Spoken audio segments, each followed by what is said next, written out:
Hey, this is Robin Cheney, the Get Real Girl from Studio for PR, and your host for Be a Media Magnet and Attract Your Ideal Client in 5 days. This is the video for day 2 of the challenge. The live video had no audio and something was messed up with the video. So I'm reshooting it just as a straight video, and we'll post it in the on my page and in the challenge group page. So you will hopefully be able to find it there, and then be able to still comment and make any ask any questions in the challenge group page. So let me just recap day 2's assignment, which was to create the profile for your ideal client. And this is kind of a fun exercise because you get to really think about what your dream person would be to work with. Somebody who appreciates you and who inspires you to do your best work. People that suck the life out of you are not allowed. So you get to really call the shots with this. And the way that I'm having you do it is to basically create a kind of like an avatar for what this person is. So what's their name? Are they male or female? How old are they? What do they do for work? What do they do for fun? What kind of car do they drive? What kind of hobbies do they have? Where do they go to school? How much money do they make?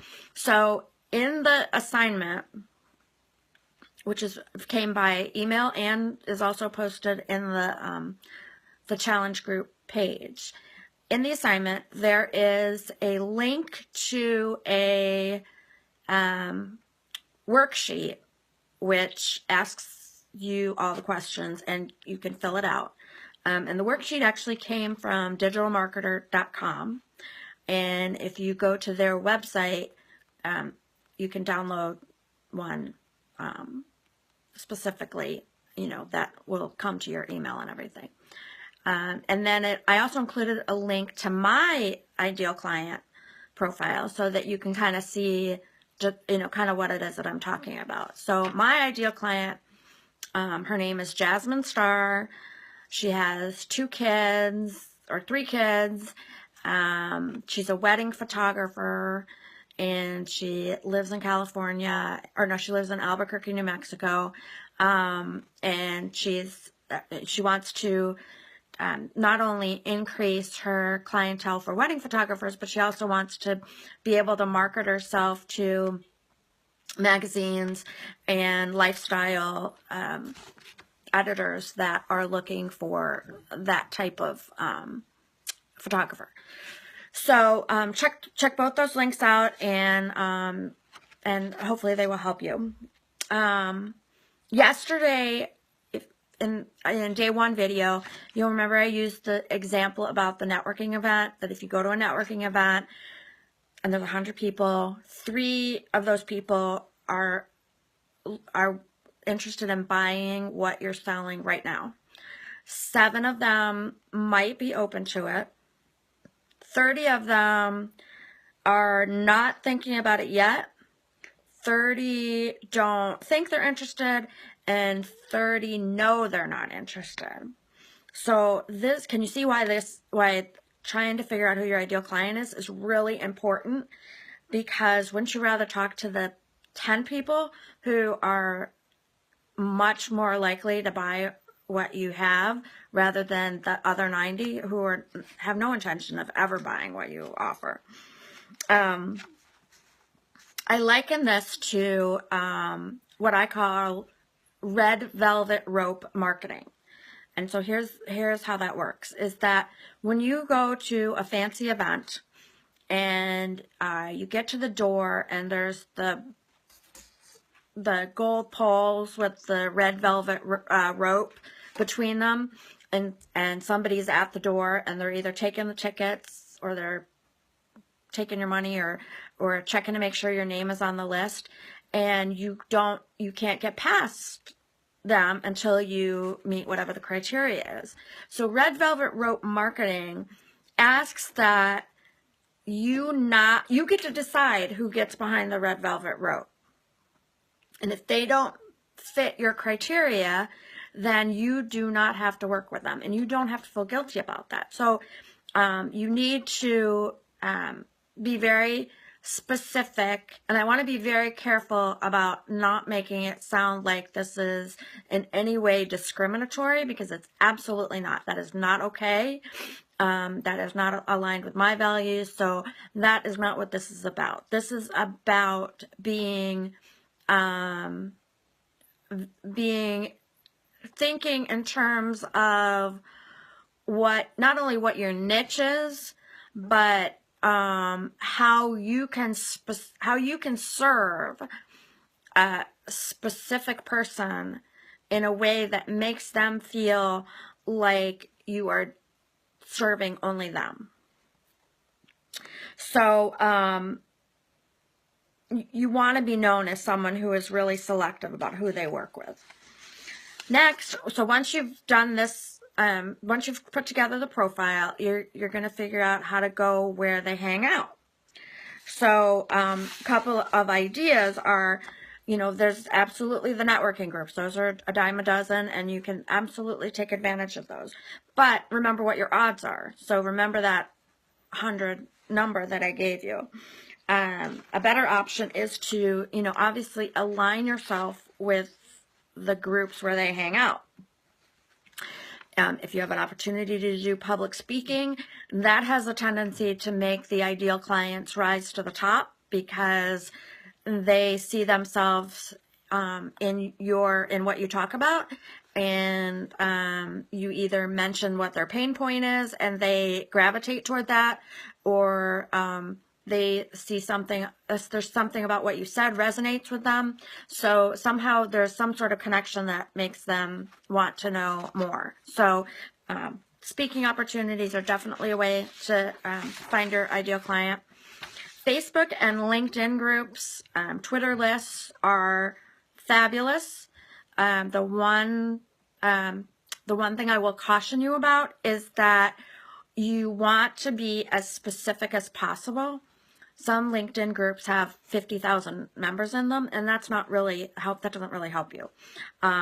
So you want to be in groups where you can comment and offer advice or ask for advice, and get to know the people, and really kind of stand out amongst the group, so that you're more visible. Comment, liking, and sharing to get known. That's called social currency. So it's basically reciprocative and giving without expecting anything in return. Facebook Live, if you can get your audio to work.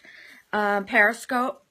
Those are great ways to really reach your audience and not have to, go very far, because you can do it in your house and post it, boost the ads in your where your market is, and you can get a lot more visibility that way.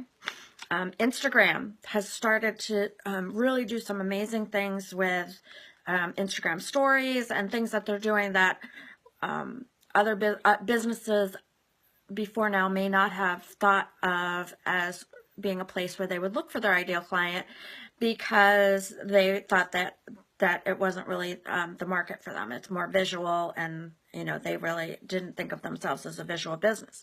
However, what I will say is that videos and photos, websites and blogs that have videos and photos are 52% more likely to show up page 1 of Google search results. So that continues to be a driving force in terms of using photos and videos. You want your ideal clients to stand out from the rest. One example that I can share with you is that the list of people who registered for Be a Media Magnet, the challenge group, is way smaller than my email list, but it's way more, it way more fits the criteria of what I would consider to be my ideal client. There's way more interaction. There's way more, you know, the profile is way more on target with what it should be. Whereas, you know, an email list is,